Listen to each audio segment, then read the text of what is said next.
Andrei Tarkovsky was more than just a filmmaker. He was a poet of cinema, a philosopher of the modern age, and an artist whose work transcended the medium he inhabited.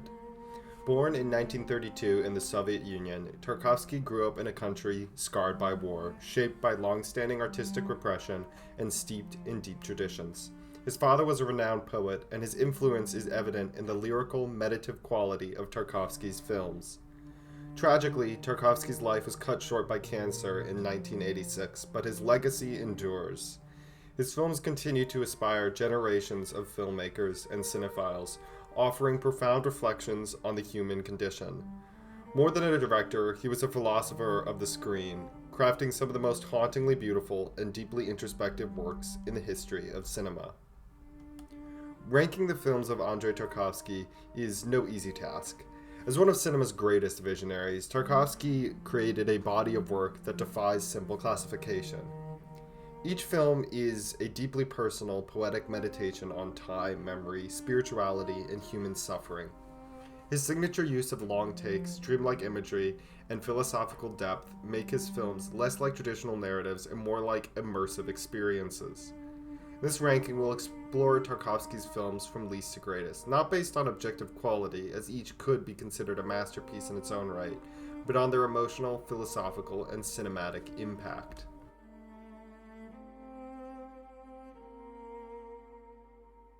The Steamroller and the Violin is a fascinating early work that hints at the poetic visual style and thematic occupations that would later define his masterpieces.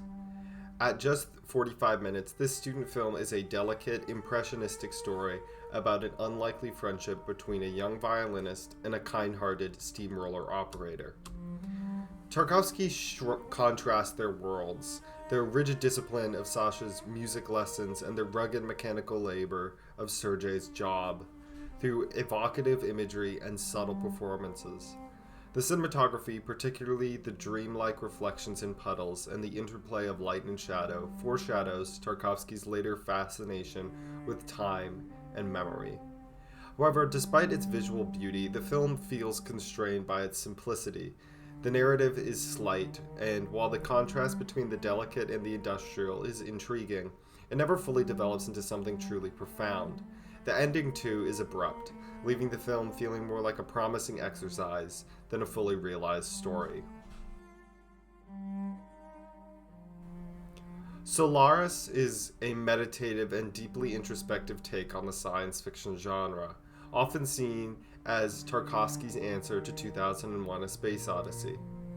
While it's undoubtedly a beautifully crafted and thematically rich film, its slow pacing and philosophical musings make it more of a hypnotic movie than a traditional one. The film follows psychologist Chris Clevin as he arrives at a space station orbiting the mysterious planet Solaris, which manifests human memories into physical form.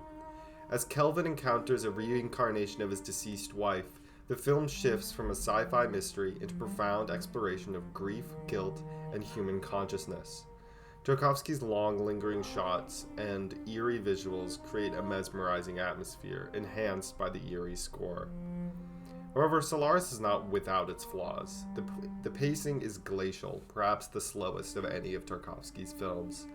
And while his emphasis on mood and philosophy over plot is admirable, it can feel frustratingly hard to parse. Some scenes, particularly in the first act, drag unnecessarily, making the film feel longer than its nearly 3-hour runtime.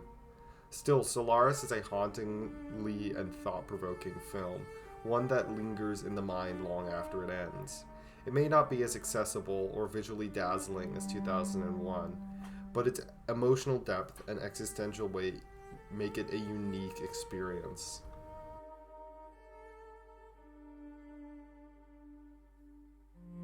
Nostalgia is a melancholic meditation on memory exile and spiritual longing. It's a film that embodies its title completely, slow, introspective, and steeped in a deep yearning for something lost, or maybe something that never existed.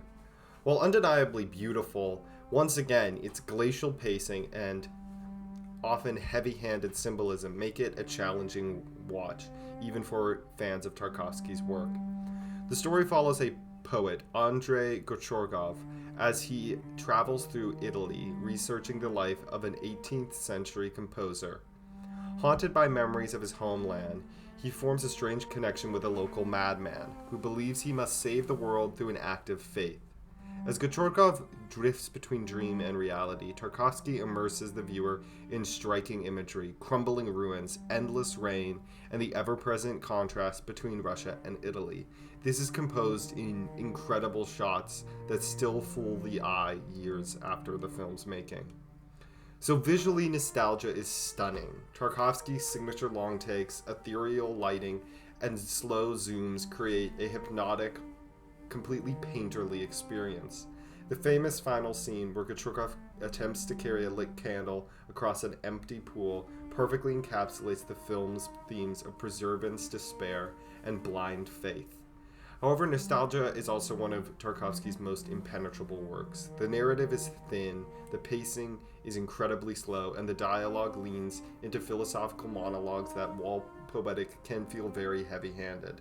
It's a film that demands patience, rewarding those willing to surrender to its rhythm, but alienating those who look for something more engaging.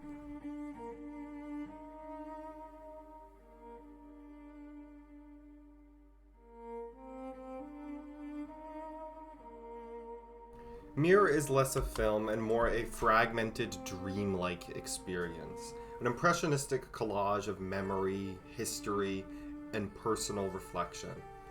It's perhaps Tarkovsky's most intimate work, drawing heavily from his own life and childhood, blending past and present, reality and dream, with little to no concern for conventional narrative structure.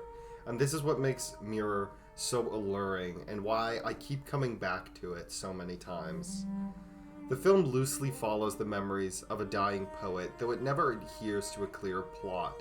Instead, Tarkovsky weaves together scenes of childhood in rural Russia, wartime struggles, and modern-day problems, all interspersed with archival footage of Soviet history. His mother serves as the emotional anchor, embodying both personal and collective suffering. Visually, Mirror is perhaps the greatest of Tarkovsky's films.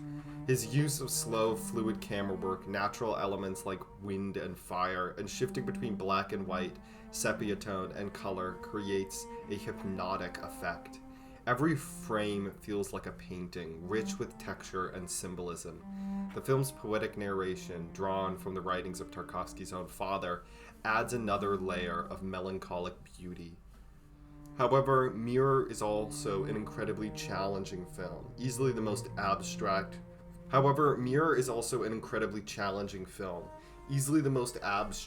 Tarkovsky's. Its non-linear structure and abstract approach can feel disorienting, even alienating to those expecting a more conventional story. It's a film that demands to be felt rather than understood, requiring multiple viewings to fully appreciate its emotional and thematic depth.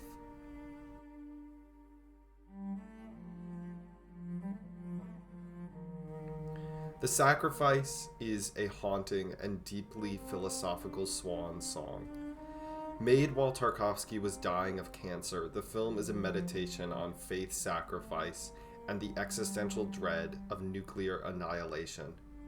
Somber, yet of course visually breathtaking, it stands as perhaps Tarkovsky's most emotionally powerful films.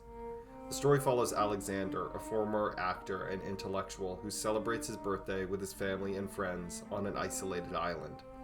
Their quiet gathering is shattered by the news of an impending nuclear catastrophe. In desperation, Alexander makes a pact with God. If the world is spared, he will give up everything he loves, including his family and home.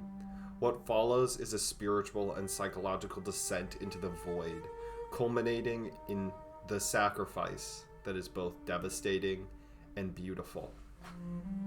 Visually, The Sacrifice is incredible. Cinematography Arsenyevich crafts painterly composition bathed in natural light, while Tarkovsky's signature long takes build an atmosphere of surprising tension.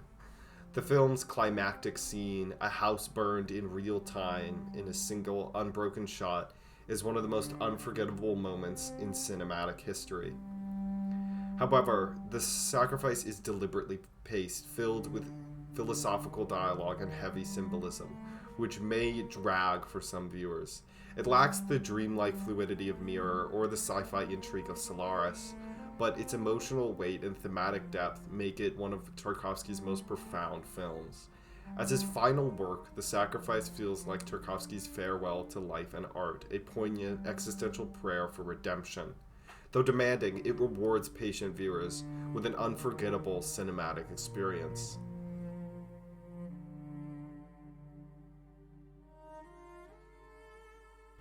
Andrei Rublev is a monumental achievement, an epic meditation. Set in 15th century Russia, the film follows the journey of the titular iconic painter as he struggles to reconcile his artistic purpose with the brutality and chaos of the world around him. More than just a historical drama, Andrei Rublev is a poetic exploration of creativity and suffering.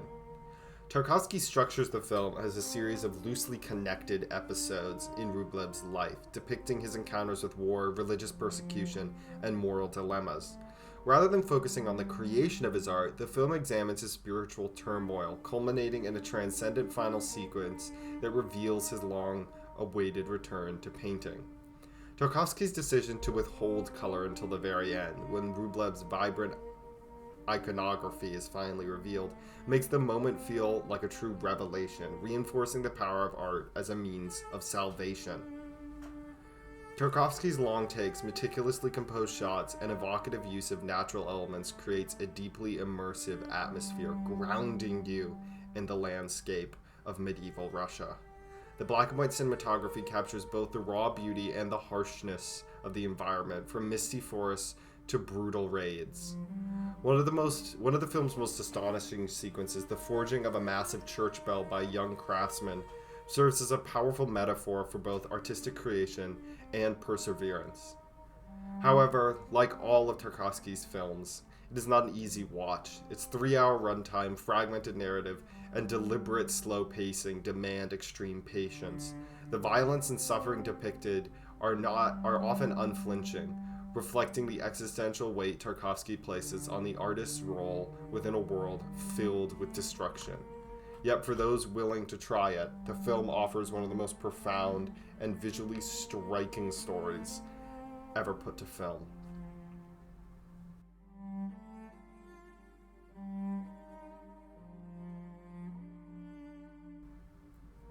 Ivan's Childhood is Tarkovsky's stunning debut and one of the greatest war films ever made. Not because of its large battles or strategy, but because of its haunting depiction of lost innocence. Unlike traditional war films, Tarkovsky focuses not on combat, but on the emotional and psychological toll of war, seen through the eyes of a child.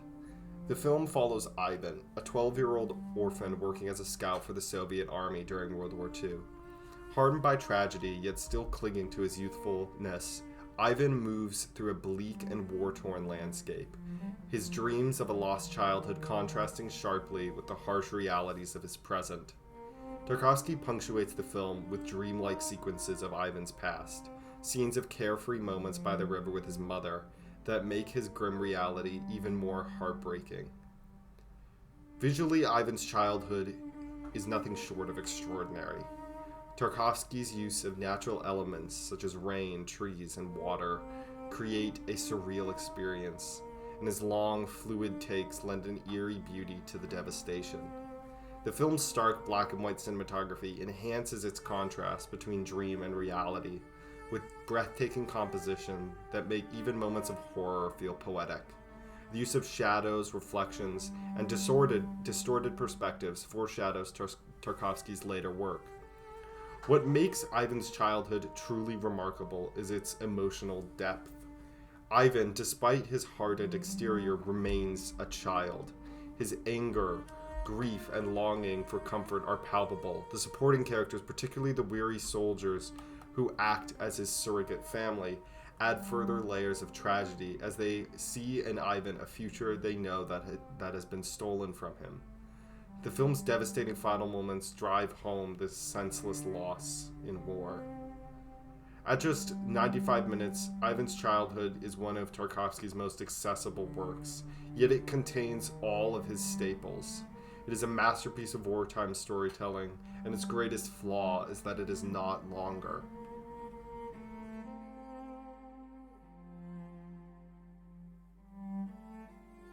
Stalker is not a film. It's an experience. A mesmerizing and deeply philosophical journey into the deepest part of the unknown. Merging science fiction with spiritual allegory, Tarkovsky crafts a hypnotic meditation on the nature of human longing. It's slow, deliberate, and immersive, everything that Tarkovsky does best, and here he has perfected it, pulling the viewer into a haunting, dreamlike world. The film follows the Stalker, a mysterious guide who leads two unarmed men, the writer and the professor, into the Forbidden Zone, a surreal, uninhabited wasteland that is rumored to contain a room that grants one's deepest, innermost wish. Stalker is very similar to a fable. As they traverse this eerie, overgrown landscape, the film shifts away from the traditional sci-fi tropes. There are no robots, no aliens, no great structures, no fantastical technology. It focuses instead on the existential crises of its characters. Each man wrestles with his motivation and fears, with the zone itself serving as a almost sentient force that reshapes their perception of reality. Stalker is the most beautiful of Tarkovsky's beautiful films. He transforms ruined factories, misty fields, and stagnant pools of water into something profoundly otherworldly. His slow tracking shots create a hypnotic rhythm, while the shift from sepia tone monochrome to rich, beautiful color, specifically greens, as the characters enter the zone, enhances the film's atmosphere. The world of Stalker is alive in its decay, water dripping, wind rustling, objects half burned sinking into the mud, all evoking a sense of both ruin and rebirth. Stalker is, of course, filled to the brim with philosophical musings, perhaps the most subtle and hard to pin down of Tarkovsky's entire filmography. It's a film about faith and uncertainty, how we define our own desires and fears. The room may grant wishes, but can we ever truly know what we want? Do we even deserve to have our wishes fulfilled? Tarkovsky never offers easy answers, leaving the viewer to contemplate the film's mysteries.